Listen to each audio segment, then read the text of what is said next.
आइए आप सबका स्वागत करते हैं। बहुत दिनों के बाद YouTube के माध्यम से आपके पास पहुंच रहे हैं। पिछले कई दिनों से हमारा वीडियो आपके तक नहीं पहुंचा होगा, इसके कई कारण हैं। कारणों पर हम नहीं जाना चाहते हैं, लेकिन अब हमारी प्रयास है कि एक शुद्ध वीडियो आपके तक पहुंचे ताकि आप ज़्यादा से ज़्यादा इससे लाभान्वित हो सकें। और मुझे पूरा विश्वास है कि आप पूरी ईमानदारी और निष्ठा के साथ आप अपने परीक्षा की तैयारी में लगे होंगे। आप जितना अच्छा परिणाम लेकर आएंगे, आपके माता पिता को प्रसन्नता उतनी ही ज़्यादा होगी। साथ समाज पूरे आप पर गर्व करेंगे। हम चाहते हैं कि आप पूरी निष्ठा और ईमानदारी के साथ, पूरी लगन के साथ परीक्षा की तैयारी में लग जाओ और जितना संभव हो सके हम इस YouTube के इस वीडियो के माध्यम से आपको लाभ पहुंचाने की कोशिश करेंगे। आज मैं आपके लिए एक कॉन्सेप्ट लेकर आया हूं जो एग्जाम के पॉइंट ऑफ व्यू से बहुत महत्वपूर्ण होगा। उसका नाम है एम्पियर्स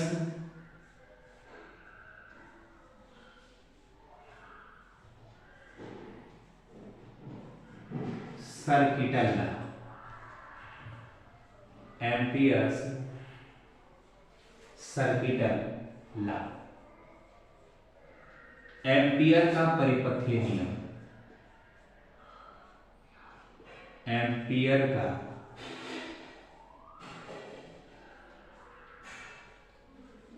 परिपथीय नियम। परिपथीय नियम। सवाल यह है कि यह नियम क्यों पढ़े, क्या करेगा यह नियम, क्या मदद करेगा। तो एम्पियर का परिपथीय नियम आपको किसी धारावाही चालक के कारण उत्पन्न होने वाले चुंबकीय क्षेत्र के मान को निकालने में मदद करेगा। तो आप सोच रहे होंगे कि ऐसा तो बियो-सावर्त के नियम से भी हम कर सकते हैं। बिल्कुल कर सकते हैं, बियो-सावर्त के नियम से भी आप चुंबकीय क्षेत्र का मान ही ज्ञात करते हैं, लेकिन उस नियम में काम बड़ा लंबा हो जाता है, इसलिए इस नियम को लाने की जरूरत पड़ी। बियो-सावर्त के नियम से जब आप काम करिएगा तो एक लंबे प्रोसेस से होकर गुजरना पड़ेगा, तब जाकर के आपको रिजल्ट प्राप्त होगी।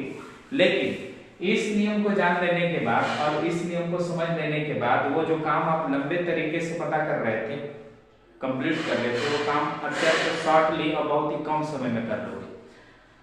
तो होता क्या है ना कि हम मंजिल के करीब होते हैं, लेकिन रास्ता अगर भटक जाए तो दूर गोल गोल घूमते रहते हैं, बहुत देर तक पहुंचते हैं। इतना देर तक पहुंचते हैं कि हमारा समय ही निकल चुका होता है। तो हम चाहते हैं कि अब कुछ शॉर्टकट, कुछ इंपॉर्टेंट चीजें जो हैं, जो सरलता से आपको आंसर तक पहुंचा दे, उन चीजों पर विशेष फोकस किया जाए। इसी बात को ध्यान में रखते हुए हमने आज आपके लिए टॉपिक बनाया एम्पियर का परिपथीय नियम। ये नियम क्या है, नियम लिखे कैसे, लिखने का एक टेक्नोलॉजी हम आपको बताते हैं। पहले नियम को लिखने का तरीका समझो। इसको पहले पढ़ना, ये है क्लॉज और इसके अंदर है इंट्रीगेशन। ये है मैग्नेटिक फील्ड। अब मैग्नेटिक फील्ड एक सदिश राशि है, इसलिए इसके सम्मान में इसके ऊपर हमने तीर लगा दिया dl। अब ये भी एक सदिश जैसा ही होगा, छोटी सी लंबाई, और ये रहा म्यू नॉट I इनसाइड। ये इनसाइड क्यों लिखा, इनसाइड पूरा लिख देते हैं, क्लॉज लूप, क्लॉज लूप। ये नियम हम पहले लिख लेते हैं।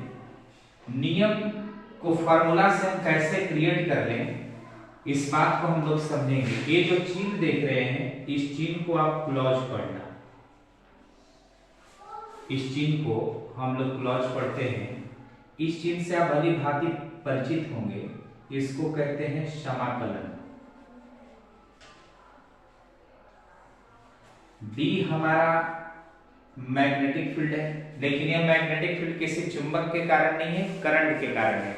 आपको पता होना चाहिए कि वायर से अगर करंट फ्लो करता है तो इसके अगल बगल में मैग्नेटिक फील्ड क्रिएट हो जाते हैं।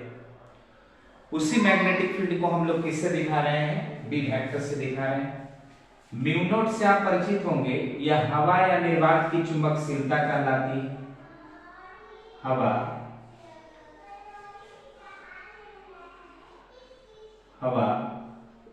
या निर्वात की चुंबकशीलता, निर्वात, इसी हवा या निर्वात को मुक्त आकाश भी कर देता है लोग। हवा या निर्वात की चुंबकशीलता, की चुंबकशीलता,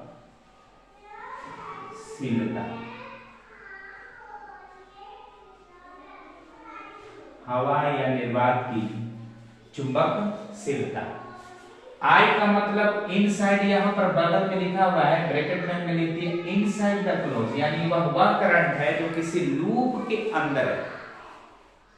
अच्छा, ये जो आपने लिखा इसी को हम लोग कहते हैं एम्पियर का परिपथीय नियम। अच्छा, इस नियम को अगर हमें लैंग्वेज के रूप में लिखना पड़े तो कैसे लिखेंगे? तो लैंग्वेज लिखने के लिए ही हमने इतने सारे वर्ड्स डाले। इन वर्ड्स के सहायता से हम लैंग्वेज तैयार कर सकते हैं। कैसे तैयार करेंगे, ध्यान से सुनना। क्लोज लूप यानी बंद लूप, लूप माने वक्र, वक्र मत बोलना, लूप ही बोलना। किसी बंद लूप में, पहले वाला पढ़ना, किसी बंद लूप में, अब लूप यहां पर है, देख लो क्लोज लूप, तो आपको हिंट कर रहा है कि बंद लूप यहां पढ़ो, फिर ये वाला पढ़ो धारा। बंद लूप पढ़ने के बाद क्या पढ़ना है, धारा। किसी बंद लूप में प्रवाहित धारा के कारण उत्पन्न होने वाला चुंबकीय क्षेत्र, किसी बंद लूप में प्रवाहित धारा के कारण उत्पन्न होने वाला चुंबकीय क्षेत्र, ये जो डीएल है, इस डीएल को बोलेंगे रैखिक। क्या बोलेंगे, रैखिक। चूंकि एल है, अब एल माने लंबाई, और लंबाई रेखा में होती है, इसलिए इसका नाम पड़ गया डीएल। और डीएल को हम लोग कौन सा शब्द से पढ़ेंगे, रैखिक पढ़ेंगे। अब इतने सारे शब्दों को आप प्रयोग करके एक नियम के बारे में आप चर्चा कर सकते हो। कैसे करेंगे, बहुत आसानी से इसको हम लैंग्वेज दे सकते हैं, लिख सकते हैं क्या, किसी बंद लूप में, किसी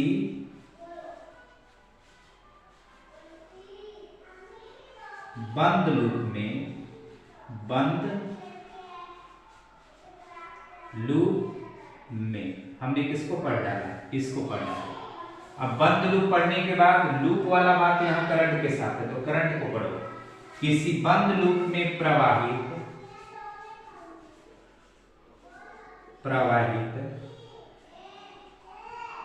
धारा के कारण, धारा के कारण, अच्छा धारा के कारण क्या बनता है, चुंबकीय क्षेत्र। तो किसी बंद लूप में प्रवाहित धारा के कारण उत्पन्न होने वाला, उत्पन्न होने वाला, उत्पन्न होने वाला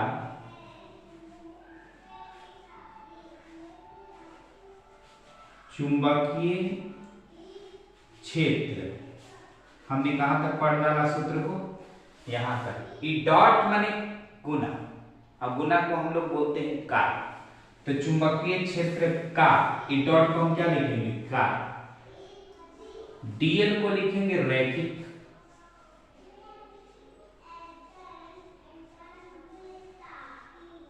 अब ये सारा चीज एक इंटीग्रेशन के अंदर है, इसलिए लिखेंगे समाकलन।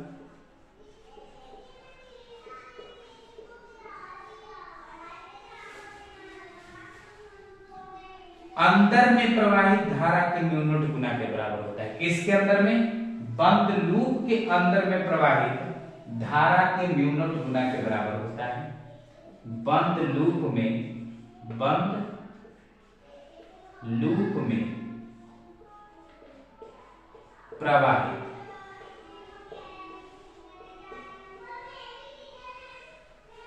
कुल धारा, कुल कर दोगे तो आप बढ़िया है, कुल धारा के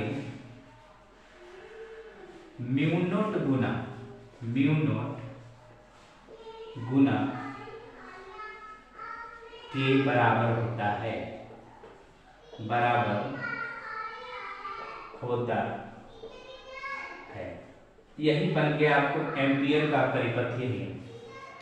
यदि एम्पियर के परिपथीय नियम लिखने की बात आ जाए कि एम्पियर के परिपथीय नियम को लिखो, तो आप उस सूत्र को याद रखें, सूत्र में मौजूद जितने भी सिंबल हैं उस सिंबल को याद रखें और पढ़ने का टेक्निक याद रखें, तो आपको इसको याद रखने की जरूरत नहीं पड़ेगी। मैंने सबसे पहले क्लॉज पढ़ा, बंद लूप, तो लिखा किसी बंद लूप में क्या बह रहा है, धारा बह रहा है। तो किसी बंद लूप में प्रवाहित धारा के कारण धारा क्या बनाता है, चुंबकीय क्षेत्र। तो किसी बंद लूप में प्रवाहित धारा के कारण उत्पन्न होने वाला चुंबकीय क्षेत्र का डॉट माने का रैखिक, इस डीएल को हम रैखिक पढ़ रहे हैं, रैखिक, अब इंटीग्रेशन को पढ़ते हैं समाकलन, रैखिक समाकलन बंद लूप में प्रवाहित धारा, ये धारा लूप के बाहर नहीं है, लूप के अंदर वाली धारा है। तो धारा बंद लूप में प्रवाहित धारा की म्यू नॉट गुना के बराबर होता है, म्यू नॉट गुना के बराबर होता है। इतना ही बात लिख देंगे, आपको अंक प्राप्त हो जाएंगे।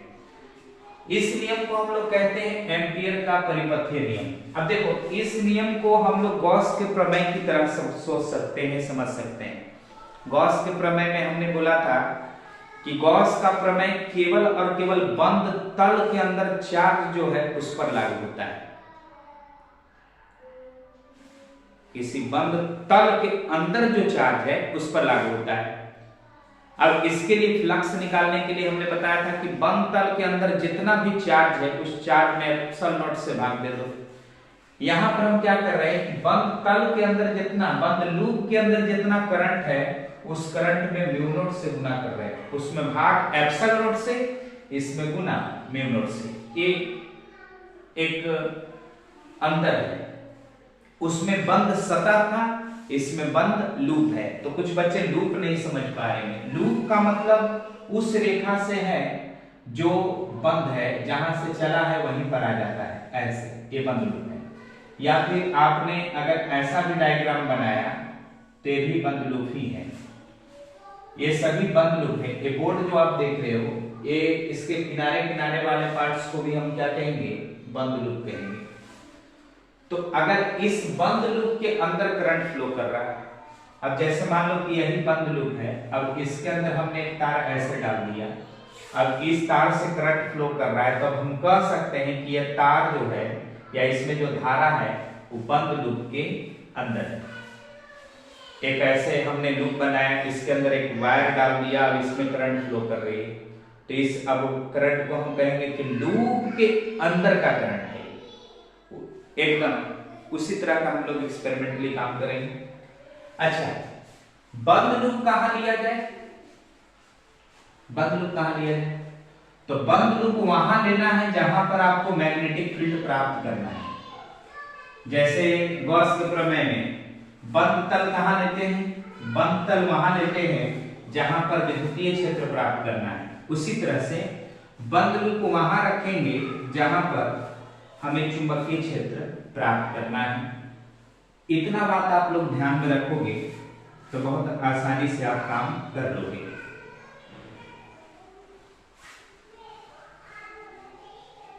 बंद लूप कैसा कीजिए, तो अगर आपके पास स्ट्रेट वायर है, सीधा तार है, ज्यादातर यही मिलेगा। अगर आपके पास सीधा तार है तो इसके लिए बंद लूप एक सर्किल जैसा लेना, एक चूड़ी जैसा हम यहाँ पर इस्तेमाल कर रहे हैं। जैसे मान लो एक सीधा तार है, ये हमारा मार्कर जो आप देख रहे हो एक सीधा तार है, इससे करंट फ्लो कर रहा है, तो इसमें हम बंद लूप ऐसे बना देंगे। अच्छा, बंद लूप ऐसे बनाए हैं तो ये जो लूप है इसके किसी भी बिंदु पर आप मैग्नेटिक फील्ड निकाल सकते हो। जिस बिंदु पर आपको मैग्नेटिक फील्ड निकालना है, मान लो यहाँ पर बिंदु है, इस बिंदु पर हमें मैग्नेटिक फील्ड निकालना है, तो इसी बिंदु से हम लोग बंद लूप बना लेंगे। ये जो आप ये चूड़ी जो देख रहे हैं ना, ये बंद लूप है, जो जिसके अंदर एक करंट क्या कर रहा है, फ्लो कर रहा है, उसी की बात कर रहा हूं मैं। तो बंद लूप आप स्ट्रेट वायर के लिए जब भी लेंगे, ज्यादातर 90% मैं कहता हूं कि जब भी आपको बंद लूप बनाना होगा सर्किल जैसा बनाइएगा, ऐसा बनाइएगा, सरलता से एम्पियर के नियम से आप काम कर लोगे, ज्यादा कॉम्प्लिकेटेड नहीं करना है। इससे संबंधित एक सवाल आपको पूछे जाएंगे। सवाल कैसे पूछे जाएंगे आपसे सवाल ये पूछा जा सकता है कि एम्पियर के परिपथीय नियम का प्रयोग करते हुए, एम्पियर के परिपथीय नियम का प्रयोग करते हुए अनंत लंबाई के धारावाही तार के कारण मैग्नेटिक फील्ड का मान पता करें। अनंत लंबाई के धारावाही तार के कारण मैग्नेटिक फील्ड पता करना है।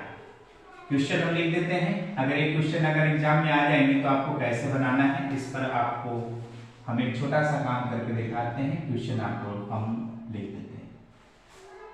एम्पियर के परिपथीय नियम का प्रयोग कर, अब आप देखेंगे कि एम्पियर के परिपथीय नियम को यूज कैसे करना है। ये न्यूमेरिकल बनाना, ये प्रश्न को बनाना मात्र एक बहाना है एम्पियर के नियम को बढ़िया से समझने के लिए, इसलिए हमने क्वेश्चन को उठाया। क्वेश्चन को साफ करते हैं, यहां से हम लोग काम करेंगे कैसे। सवाल कह रहा है कि एक अनंत लंबाई की सीधी धारावाही तार कर रहा है, इसमें करंट फ्लो कर रही है I। अब इसमें कोई डाउट नहीं है कि ये जो करंट है वो कांस्टेंट है। अगर करंट वेरिएबल हो जाएगा ना तो मैग्नेटिक फील्ड जो भी निकलेगा वो एक जैसा नहीं रहेगा, बदलता रहेगा। इसलिए करंट को हम कांस्टेंट मान लें। यहां से कुछ दूरी पर यहां पर एक पॉइंट हम चुनते हैं। अब इस पॉइंट का नाम हम देते हैं P। अब इस पॉइंट पर हमें मैग्नेटिक फील्ड निकालना है। तो एम्पियर के परिपथीय नियम से अगर मैग्नेटिक फील्ड निकालना है तो जिस बिंदु पर मैग्नेटिक फील्ड निकालना है उसी बिंदु से बंद लूप बनाइए। बंद लूप ऐसे बनाइए कि जो भी करंट कैरिंग वायर है वह बंद लूप के अंदर आ जाना चाहिए, यानी जो तार जो जिससे विद्युत धारा बह रही है ना वो लूप के अंदर आ जाना चाहिए।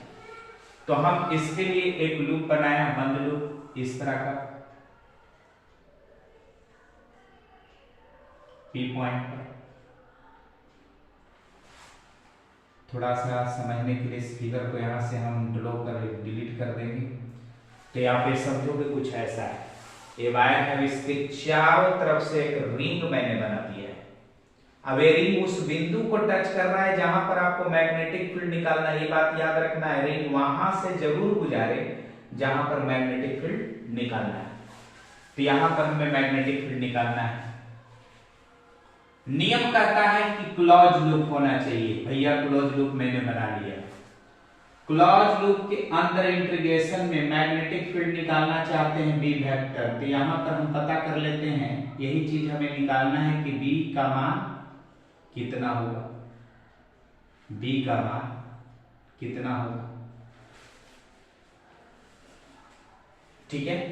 अच्छा, B vector dot dl vector, Biot Savart के एम्पियर के नियम में हमने ही पढ़ाया, B vector dot dl vector बराबर mu naught I inside. Inside माने अंदर का करंट। अब इस सूत्र को हम इसमें कैसे लागू करें वो बात हम लोग सीखने वाले हैं।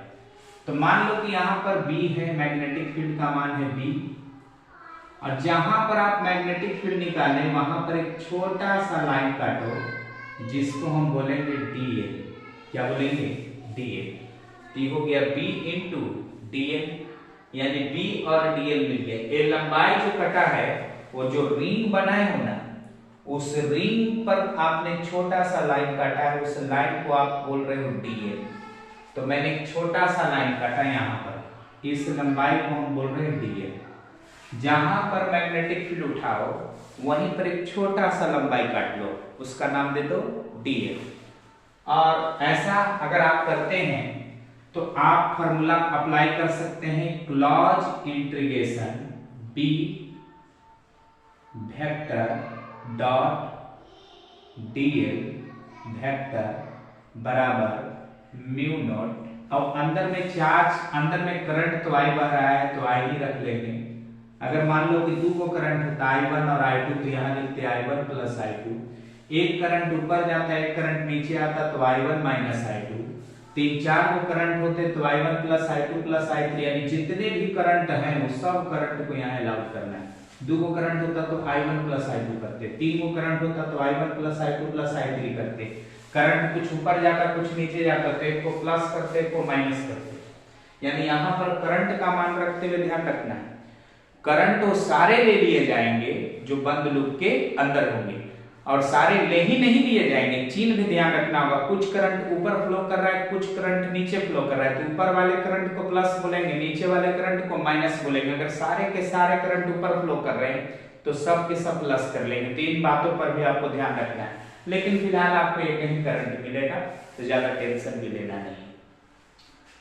जब आप ऐसा करेंगे कि B पर ही आपने DL काटा है, तो ये वेक्टर का चिन्ह देने की जरूरत नहीं पड़ेगी। बोलो, मैंने एक और उपाय बताया था कि जहां पर आप गॉस सतह खींचते हैं वहीं पर इलेक्ट्रिक फील्ड वगैरह निकालते हैं, तो वहां पर थीटा 0 होता है, थीटा 0 होता है तो cos 0 बराबर 1, cos 0 बराबर 1, तो रखने की जरूरत नहीं। तो वैसा ही हमने यहाँ पर किया, तो मैंने अप्लाई कर लिया। चुंबकीय क्षेत्र B रहा, लंबाई मैंने यहाँ से लूप से काट करके निकाला DL रख दिया। धारा इसमें था I, और हवा में बात की चुंबकशीलता होती है म्यू नॉट, रख के गुना किया।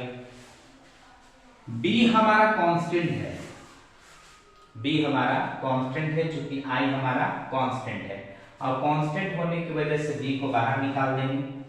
B बाहर निकल गया। ये तो कि स्क्वायर चिन्ह से डरना मत, इंटीग्रेशन ही है। अंदर में रख गया DL, अंदर में रख गया DL म्यू नॉट I। अच्छा, इंटीग्रेशन ऑफ DL का मतलब पूरे लंबाई का जोड़। मैंने यहाँ पर DL, यहाँ पर DL, छोटे छोटे DL बहुत सारे जुटेंगे, इसको बोलेंगे इंटीग्रेशन ऑफ DL। यानी DL की पूरी लंबाई, यानी इसकी पूरी लंबाई। तो बताओ, इसकी पूरी लंबाई तो एक बंद लूप है, और बंद लूप जो होगा, इसकी अगर थोड़ी सी लंबाई DL है तो पूरी लंबाई अगर होगा वो लूप होगा, और लूप जो होगा एक सर्किल जैसा होगा, और सर्किल की जो लंबाई होती है उसकी पैरामीटर होती है, पैरामीटर के लिए हम लिखेंगे 2 पाई। तो इंटीग्रेशन ऑफ DL के जगह पर हम लिख सकते हैं 2 पाई r, 2 पाई r। या फिर आप ऐसे भी सीख सकते हो कि लिमिट रखेंगे 0 से लेकर के 2 पाई r तक। तो लिमिट वाला में काम आपको थोड़ा फिर महंगा पड़ जाएगा, एक बार हटाना पड़ेगा, रखना पड़ेगा, इसलिए मैं बोल रहा हूं कि डायरेक्ट DL ऑफ इंटीग्रेशन। आपने वृत्त जैसे पार्ट पर एक छोटा सा DL काटा, और उसकी पूरी लंबाई आप बताने जा रहे हैं। ये DL हो गया थोड़ा सा लंबाई, आपने ऐसा वृत्त बनाया, इसमें छोटा सा लंबाई काटा, इसका लंबाई का नाम दे दिया DL। अगर पूरा लंबाई लिखते हैं तो इसको लिखते हैं इंटीग्रेशन ऑफ DL। अगर इंटीग्रेशन ऑफ DL लिखा है माने इस पूरी लंबाई की बात कर रहा है, तो पूरी लंबाई कितनी हो जाएगी? तो पूरी लंबाई हो जाएगी 2 पाई r, वृत्त की परिधि।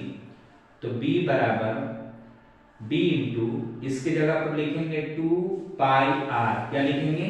2 पाई r, और एक ही झटके में आपका फॉर्मूला बनकर तैयार हो जाएगा, म्यू नॉट I। तो B बराबर हो गया म्यू नॉट I बटा में 2 पाई r। आपने बियो-सावर्त के नियम से भी मैग्नेटिक फील्ड निकाला होगा,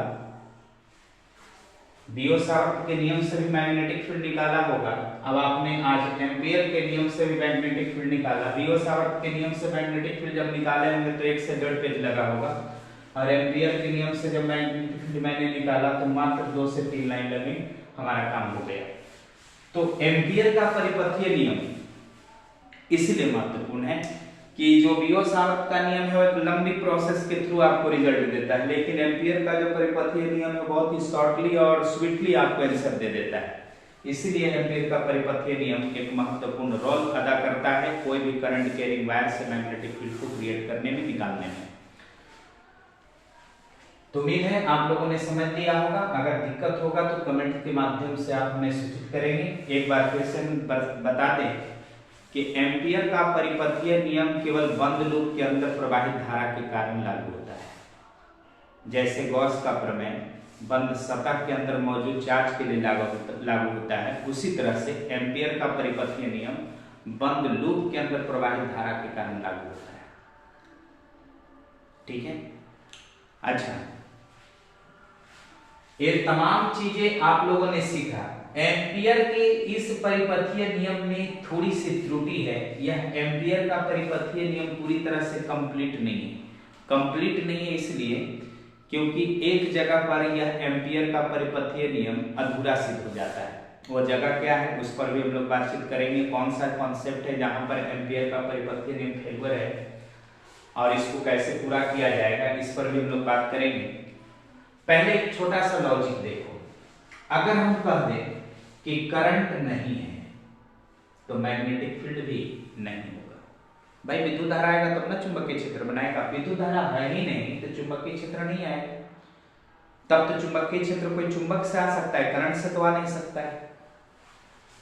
मैग्नेटिक फील्ड दो कारणों से पैदा होता है, एक कारण है स्वयं चुंबक और दूसरा कारण है चार्ज का मूवमेंट या करंट का आना। इनके वजह से मैग्नेटिक फील्ड क्रिएट होगी। तो यहां पर मैग्नेटिक फील्ड, हमने कहा कि मैग्नेटिक फील्ड जीरो है तो करंट भी जीरो है, या करंट जीरो है तो मैग्नेटिक फील्ड भी जीरो है। दोनों बात सही है। जहां पर मैग्नेटिक फील्ड जीरो नहीं है, जहां पर मैग्नेटिक फील्ड है वहां पर करंट होंगे, इस बात को हम कह सकते हैं। या जहां पर करंट होंगे वहां पर मैग्नेटिक फील्ड होंगे, इस बात को भी हम कह सकते हैं। अच्छा, मैग्नेटिक फील्ड की पहचान कैसे होगी? ये दिखता उखता तो है नहीं, मैग्नेटिक फील्ड दिखता नहीं है, पहचानते कैसे? कंपास सुई के माध्यम से। कंपास सुई जहां डेविएट हुआ, जिस जगह पर कंपास सुई अपने मूल अभिलक्षण से डेविएट हो रहा है, मूल अभिलक्षण मतलब इसका लक्षण होता है कि उत्तर और दक्षिण में रुके, उत्तर और दक्षिण के अलावा किसी और दिशा में ओरिएंटेट हो गया। अगर कंपास सुई ले गए, मैग्नेटिक फील्ड आसपास में है और उत्तर दक्षिण दिशा के अलावा किसी और दिशा में ओरिएंट कर दिया, तो मान लेना कि वहां पर मैग्नेटिक फील्ड है। अब उत्तर दक्षिण दिशा में है, ओरिएंट नहीं हो रहा है, घूम नहीं रहा है, तो समझना वहां मैग्नेटिक फील्ड नहीं है। तो मैग्नेटिक फील्ड है, इस बात की पहचान कंपास सुई से करेंगे। एक छोटा सा एक्सपेरिमेंट किया गया कैपेसिटर के ऊपर। किसके ऊपर? कैपेसिटर के ऊपर। तो एक छोटा सा एक्सपेरिमेंट जो हुआ, उस एक्सपेरिमेंट ने एम्पियर का एक परिपथीय नियम को अधूरा बना दिया। एक्सपेरिमेंटली क्या था? तो आप नॉर्मली जानते हैं कि दुनिया में अभी तक करंट 3 कारणों से बच सकता है। पहला, मेटल है तो फ्री इलेक्ट्रॉन के कारण, कोई गैस है, लिक्विड है तो उसमें आयन के मूवमेंट के कारण करंट बनते हैं, या करंट बनने का एक और कारण है सेमीकंडक्टर में इलेक्ट्रॉन और होल। इन 3 कारणों से करंट बन सकते हैं। आज हम लोग सीखेंगे कि एक और कारण है जिसकी वजह से करंट बनता है, लेकिन इसको समझने से पहले कैपेसिटर पर जो ऑब्जर्वेशन हुआ था उस पर बात करते हैं। कैपेसिटर के फॉर्मेशन के बारे में आप जानते हैं कि कैपेसिटर में 2 मेटालिक प्लेट्स होते हैं। अब इन प्लेट के बीच में कुछ नहीं होता है, हवा होता है, या हवा है या फिर कोई कुछ अलग पदार्थ भर सकते हो। दोनों प्लेट्स के बीच में हवा है। अब बताओ, इधर इधर तो वायर है, तो वायर से तो करंट बहेंगे, और वायर से करंट बहेंगे तो इसके इर्द गिर्द में मैग्नेटिक फील्ड भी होगा, इसके इर्द गिर्द में मैग्नेटिक फील्ड भी होगा। यहां पर कोई करंट नहीं फ्लो करेगा क्योंकि अंदर में कोई भी करंट कैरिंग एलिमेंट्स नहीं है, माने ऐसा कोई सदस्य नहीं है जो करंट को ले जा सकता है, कोई मीडियम नहीं, कोई ऐसा मीडियम नहीं। हवा है, हवा से चार्ज मूवमेंट नहीं करता। अगर हवा से चार्ज मूवमेंट करता ना तो बहुत बड़ा खतरा होता। हम जिस घरों में रहते हैं उसके अगल बगल में हाई टेंशन वायर जाते हैं, उस वायर से बहुत हैवी एनर्जी वाले चार्ज घूमते हैं। वह चार्ज अगर हवा में उड़ करके हमारे घरों में आ जाता तो हमको बेवजह हवा से भी करंट लगता, लेकिन ऐसा होता नहीं है। तो शुक्र मनाओ कि हवा से चार्ज मूवमेंट नहीं करता, यानी इसमें चार्ज नहीं चलेंगे, इसमें कोई डाउट नहीं। तो यहां पर चार्ज नहीं चलेंगे तो यहां भी करंट नहीं होना चाहिए, और करंट नहीं होना चाहिए तो यहां पर मैग्नेटिक फील्ड भी नहीं होना चाहिए। यहां पर करंट है तो यहां मैग्नेटिक फील्ड होगा, यहां करंट है तो मैग्नेटिक फील्ड होगा। करंट इसलिए है क्योंकि इसमें वायर है, इसमें भी करंट इसलिए है क्योंकि इसमें वायर है, लेकिन इसमें करंट नहीं होगा क्योंकि इसमें वायर नहीं है, इसमें मेटल नहीं, इसमें हवा है, लकड़ी है, प्लास्टिक है, लेकिन दूसरा चीज है, लेकिन मेटालिक चीज नहीं है। अब अगर यहाँ पर मैग्नेटिक फील्ड नहीं है, करंट नहीं है तो मैग्नेटिक फील्ड नहीं है, तो यहाँ कंपास सुई नहीं घूमना चाहिए। वैज्ञानिकों ने ऑब्जर्वेशन किया कि यहाँ पर कंपास सुई रखें तो घूमा, यहाँ पर कंपास सुई रखें तो घूमा, तो भाई यहाँ घूमना बनता था क्योंकि यहाँ पर मैग्नेटिक फील्ड है, कोई डाउट नहीं। लेकिन यहाँ पर भी अगर हम कंपास सुई ले गए, यहाँ पर भी मैग्नेटिक फील्ड घूम रहा था, तब वैज्ञानिकों के दिमाग में ठनका, कि कंपास सुई घूम क्यों रहा है। कंपास सुई तबे घूमता है जब अगल बगल में मैग्नेटिक फील्ड होता है। इसमें मैग्नेटिक फील्ड है। अच्छा, मैग्नेटिक फील्ड किन कारणों से? कोई मैग्नेट तो नहीं है इसके अंदर, चुंबक तो नहीं है, तो इसमें मैग्नेटिक फील्ड आ किसकी वजह से रहा है? हो सकता है कि इसमें कोई ऐसा करंट बह रहा है जिसको हम देख ही नहीं पा रहे हैं, और वो करंट आपको दिख नहीं रहा, वो करंट आपको महसूस नहीं हो रहा है, और इस करंट की वजह से यहां पर मैग्नेटिक फील्ड बना होगा। इस बात पर अध्ययन किया एक महान साइंटिस्ट था जिसका नाम था मैक्सवेल। और मैक्सवेल ने अध्ययन करने के बाद पता किया कि यहां पर एक करंट बनती है। अब यह करंट इलेक्ट्रिक फील्ड में परिवर्तन के कारण बनता है। फिर से सुने, कंडेंसर या कैपेसिटर के अंदर में एक करंट बनती है। वह करंट टाइम के साथ इलेक्ट्रिक फील्ड में बदलाव के कारण बनती है। इलेक्ट्रिक फील्ड कैसे बनता है? तो जैसे आप कंडेंसर को जोड़ते हो किसी सोर्स से, यानी किसी बैटरी से, किसी ईएमएफ सोर्स से जोड़ते हो, तो होता क्या है कि इस पर चार्ज आना शुरू हो जाता है। जैसे जैसे चार्ज आता जाता है वैसे वैसे इलेक्ट्रिक फील्ड का मान बढ़ता चला जाता है, और टाइम के साथ चार्ज बढ़ते जाते हैं, टाइम के साथ इलेक्ट्रिक फील्ड बढ़ते जाते हैं, और यानी टाइम के साथ इलेक्ट्रिक फील्ड बढ़ते हैं यानी बदलते हैं। तो यहां पर इलेक्ट्रिक फील्ड में बदलाव आता है। क्यों बदलाव आता है? मेटल के ऊपर चार्ज टाइम के साथ बढ़ेंगे। जब मेटल के ऊपर चार्ज टाइम के साथ बढ़ेंगे तो ये मेटल पर चार्ज बढ़ेंगे तो इसको बोलेंगे चार्जिंग ऑफ कैपेसिटर, और मेटल पर चार्ज टाइम के साथ घटेंगे तो इसको बोलेंगे डिस्चार्जिंग ऑफ कैपेसिटर। तो जब कैपेसिटर चार्ज होता है या डिस्चार्ज होता है तो इसके परिणाम स्वरूप यहाँ इलेक्ट्रिक फील्ड बढ़ता है या घटता है। यह इलेक्ट्रिक फील्ड जो बढ़ता है या घटता है यह भी एक करंट जैसा दिखता है। इसी करंट को उसने नाम रख दिया डिस्प्लेसमेंट करंट। कौन सा करंट? डिस्प्लेसमेंट करंट, जिसको हिंदी में बोलते हैं विस्थापन धारा। डिस्प्लेसमेंट करंट, इसको हिंदी में बोलते हैं विस्थापन धारा। तो आपसे सवाल पूछा जा सकता है कि कंडेंसर या कैपेसिटर के अंदर में किस तरह की धारा बहती है? तो कंडेंसर या कैपेसिटर के अंदर में नॉर्मल करंट नहीं होता है, किसी चार्ज के मूवमेंट की वजह से करंट नहीं होता है, ना इलेक्ट्रॉन के चलने की वजह से करंट होता है, ना होल के चलने की वजह से करंट होता है, ना आयन के चलने की वजह से करंट होता है। यहाँ पर इलेक्ट्रिक फील्ड में अनवरत परिवर्तन होने के कारण एक करंट बनता है। उस करंट को हम लोग डिस्प्लेसमेंट करंट यानी विस्थापन धारा के नाम से जानते हैं। अच्छा, विस्थापन धारा कितना होता है इस बात को भी मैक्सवेल ने कैलकुलेट करके दिखाया था, लेकिन ये करंट कितना होता है इस बात की जानकारी हम लोग अगला चैप्टर में लेंगे। अब अगला चैप्टर का नाम होगा ईएम वेव्स। फिर से सुनो, बहुत important chapter EM waves, electromagnetic wave, विद्युत चुंबकीय तरंग। ईएम वेव्स अधिकांशतः इलेक्ट्रोमैग्नेटिक वेव्स। इलेक्ट्रोमैग्नेटिक वेव में जब हम लोग अध्ययन करेंगे, जो कल वीडियो अपलोड करूंगा, इलेक्ट्रोमैग्नेटिक वेव्स का कल वीडियो जब अपलोड करूंगा तो उस वक्त डिस्प्लेसमेंट करंट कितना होता है इस पर हम लोग बजाते बात करेंगे, और एम्पियर के सर्किटल नियम को कैसे हम लोग सुधारे। एम्पियर के परिपथीय नियम में गलती क्या हो गया था? तो एम्पियर का परिपथीय नियम कह रहा था कि यहाँ मैग्नेटिक फील्ड है इसलिए यहाँ करंट है, यहाँ मैग्नेटिक फील्ड है इसलिए यहाँ करंट है। एम्पियर का परिपथीय नियम कैपेसिटर के बाहर लागू हो गया लेकिन अंदर में फेल हो गया, क्योंकि यहाँ पर मैग्नेटिक फील्ड तो था लेकिन करंट की पता नहीं था। करंट यहाँ कौन सा था, यह करंट की जानकारी मैक्सवेल ने दिया। अब मैक्सवेल ने कहा कि एम्पियर के परिपथीय नियम में एक छोटी सी त्रुटि है, वो करंट को नहीं देख पाए जो कंडेंसर के अंदर है, कैपेसिटर के अंदर है। अगर एक कैपेसिटर में बहने वाले करंट को भी अगर हम अलाउ कर दें तो एम्पियर का परिपथीय नियम बिल्कुल ही शुद्ध हो जाएगा। तो एम्पियर के परिपथीय नियम को हम लोग सुधारेंगे भी, जो त्रुटियां रह गई है उसको भी हम लोग पूरा करेंगे, लेकिन उसको पूरा करने के लिए हम लोग एक चैप्टर पढ़ेंगे जिसका नाम होगा EM वेव्स, इलेक्ट्रोमैग्नेटिक वेव्स। और इलेक्ट्रोमैग्नेटिक वेव्स इसलिए महत्वपूर्ण है क्योंकि यह एग्जाम में वस्तुनिष्ठ प्रश्नों को सॉल्व करने में खासा मदद करेगा। दूसरी बात कि कोई भी कॉम्पिटिटिव एग्जाम देने जाओगे ना तो उसमें इलेक्ट्रोमैग्नेटिक वेव से संबंधित सवाल पूछे जाते हैं।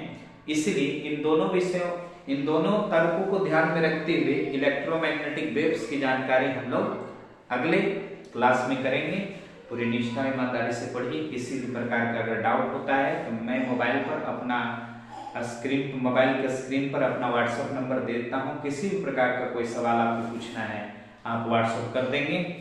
10-12 सवालों का संग्रह हो जाएगा तो मैं उससे संबंधित एक स्पेशल वीडियो यूट्यूब पर अपलोड करूंगा जिससे आपको तमाम जो भी डाउट्स हो रहे हैं वो डाउट क्लियर हो जाए। ध्यान से पढ़ें, ईमानदारी से पढ़ें। आपके सपने और आपके माँ बाप के सपने आपकी इस पढ़ाई पर टिकी हुई है। बस 100 बात की एक बात, आप मन से पढ़ोगे, खुद भी सपना साकार करोगे, माँ बाप के भी सपने